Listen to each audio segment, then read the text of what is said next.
안녕하세요. 투기가 아닌 투자를 위한 코인 채널 기리코인입니다. 먼저 이번에 있었던 루나와 UST 관련 사태에 대해 제가 제때 영상 올리지 못한 점 진심으로 사과드립니다. 앞으로는 이렇게 큰 사건이 있을 시 최대한 빠르게 관련 영상 제작해서 올리겠음을 약속드립니다. 이미 조금 지난 사태이기에 많은 관련 영상들이 제작되었고 뉴스가 나왔는데요. 몇몇 중요한 부분들이 언급되지 않은 것 같아서 게리코인의 관점으로 이번 사태를 리뷰해 보겠습니다. 워낙 큰 사건이다 보니 총 2개의 영상으로 나눠서 제작하였고요. 첫 번째 영상에서는 이번 사태를 제대로 이해하기 위해 필요한 배경 지식을, 두 번째 영상에서는 정확한 사건의 개요와 제 개인적인 의견, 그리고 이번 사태를 통해 제 스스로가 배운 점들을 말씀드리도록 하겠습니다. 자, 그럼 먼저 스테이블 코인의 종류에 대해서 한번 살펴보도록 할게요. 스테이블 코인은 크게 3가지 정도로 나눌 수 있습니다. 첫 번째로는 중앙화되어 있으며 담보가 설정된 스테이블 코인입니다. 이 범주 안에 들어가는 스테이블 코인은 대표적으로 USDT와 USDC가 있습니다. USDT의 경우 테더라는 회사가, USDC의 경우 서클이라는 중앙화된 회사가 발행하는 코인들입니다. 이러한 코인들은 1달러를 회사에 가져다주면 하나의 USDT나 USDC를 발행하는 방식으로 생성됩니다. 따라서 모든 USDT나 USDC는 1달러에 상응하는 담보가 설정되어 있으며 이 1달러를 테더나 서클 같은 회사는 은행에 예금을 한다든지 혹은 아주 안정적인 미국 국채를 삼으로써 USDT나 USDC가 1달러에 거래될 수 있게 가치를 유지합니다. 두 번째로는 탈중앙화되어 있으며 담보가 설정된 스테이블 코인인데요. 대표적으로 다이를 들 수 있습니다. 다이의 경우 메이커다오라고 하는 탈중앙화된 집단의 주도하에 만들어졌으며 이더리움 블록체인에 만들어진 코인입니다. 다이의 경우 USDT나 USDC와 다르게 담보로 미국 달러가 아닌 비트코인이나 이더리움을 사용하는데요. 아시다시피 코인의 가격은 워낙 변동성이 크기 때문에 초과 담보를 설정합니다.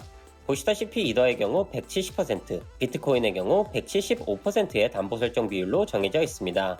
즉 100개의 다이를 받기 위해선 최소한 175달러어치의 이더를 담보로 설정해야 하며 만약 이더의 가격이 떨어져서 담보의 가치가 떨어지게 되면 이 포지션은 자동적으로 청산됩니다. 다이는 이렇게 초과 담보와 청산 메커니즘을 이용하여 다이가 1달러의 가치를 유지할 수 있게 만들어졌습니다.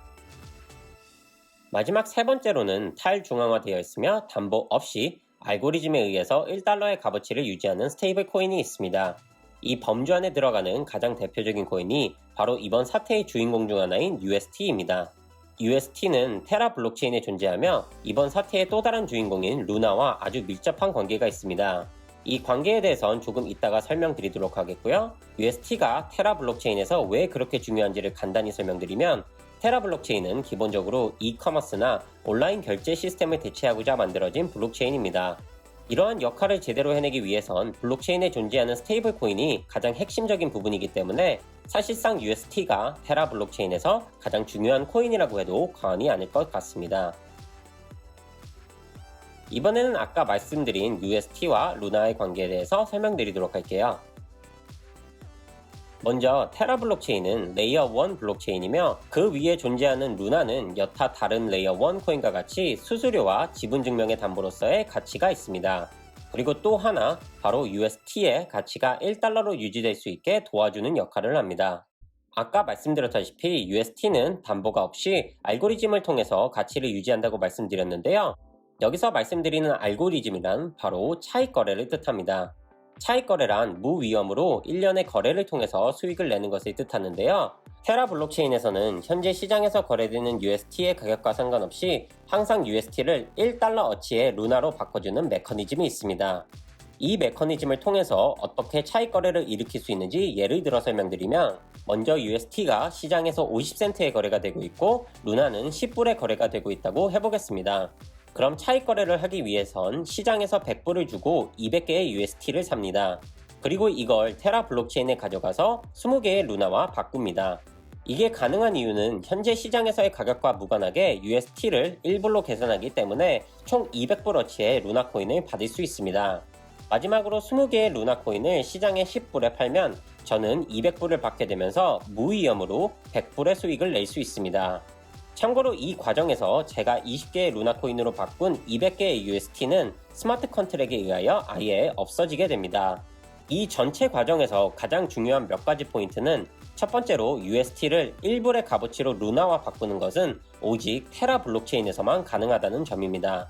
두 번째로는 UST가 1불 아래로 거래될 때 차익 거래를 일으키면 시장에는 새로운 루나 코인이 발행되고 UST의 발행량은 줄어든다는 점입니다. 세 번째로는 차익 거래를 완성하기 위해선 꼭 받은 루나를 시장에 팔아야 한다는 점입니다. 이 세 가지 포인트 모두 이번 사태를 이해하는데 꼭 필요한 포인트니 기억해 두시기 바랍니다.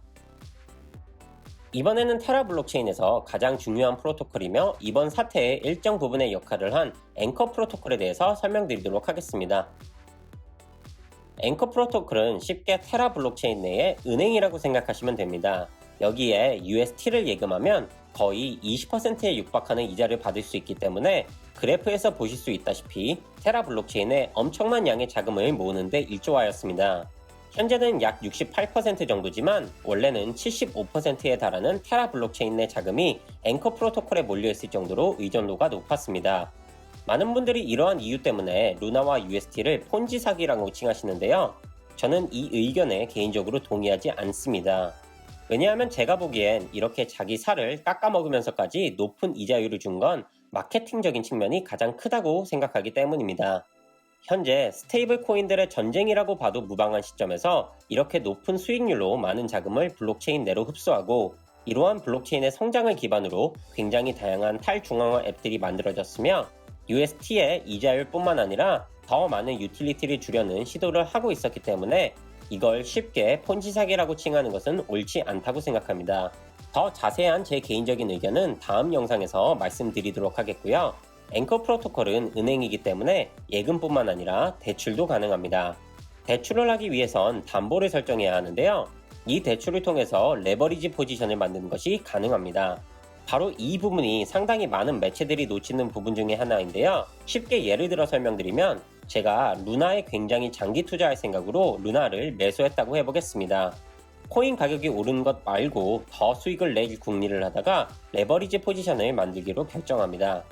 그럼 저는 제가 매수한 루나를 비루나 혹은 반딧 루나로 바꿉니다. 여기서 이름이 반딧 루나인 것은 비루나를 루나로 바꾸려면 3주간의 시간을 기다려야 하기 때문입니다. 하지만 저는 어차피 장기 투자할 생각이기 때문에 큰 걱정 없이 비루나로 바꾸고 이를 담보로 활용해서 UST를 빌립니다. 이렇게 하면 저는 담보대출을 받은 것이기 때문에 일정량의 이자를 앵커 프로토콜에 지급해야 합니다.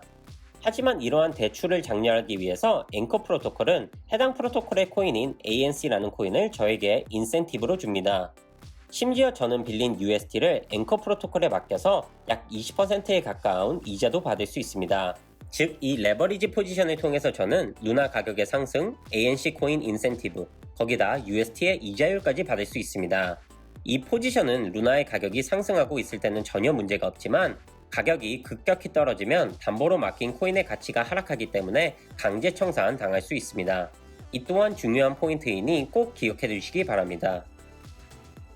마지막으로 거의 모든 매체에서 언급하지 않았지만 이번 사태의 사실상 시발점이라고 볼 수 있는 커브풀에 대해서 말씀드리도록 할게요.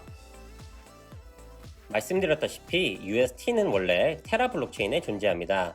하지만 많은 분들이 간과하시는 부분 중에 하나가 UST는 테라 블록체인뿐만 아니라 이더리움 및 다른 블록체인에도 존재한다는 점입니다. 이게 중요한 이유는 현재 스테이블 코인들 간의 우위 다툼이 진행 중인데 이 경쟁에서 굉장히 중요한 포인트 중 하나가 상호 운용성이기 때문입니다. 그 중에서 아무래도 현재까지 가장 많이 발달한 이더리움 블록체인에서 사용이 되는 것은 큰 의미를 갖습니다. 이더리움 블록체인 위에 존재하는 정말 다양한 프로토콜 중에 커브 파이낸스라는 프로토콜이 있습니다.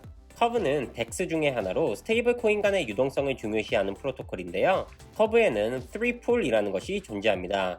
3풀이란 현재 가장 널리 통용되는 스테이블 코인들 간의 유동성 풀로 USDT, USDC, DAI를 뜻합니다. 이더리움 블록체인 내에 UST의 유동성을 불어넣기 위해서 커브 프로토콜에 UST3풀이 존재하는데요. 참고로 이 유동성 풀은 AMM을 기반으로 하기 때문에 코인의 가격 결정은 유동성 풀에 존재하는 코인 간의 비율에 따라 결정됩니다.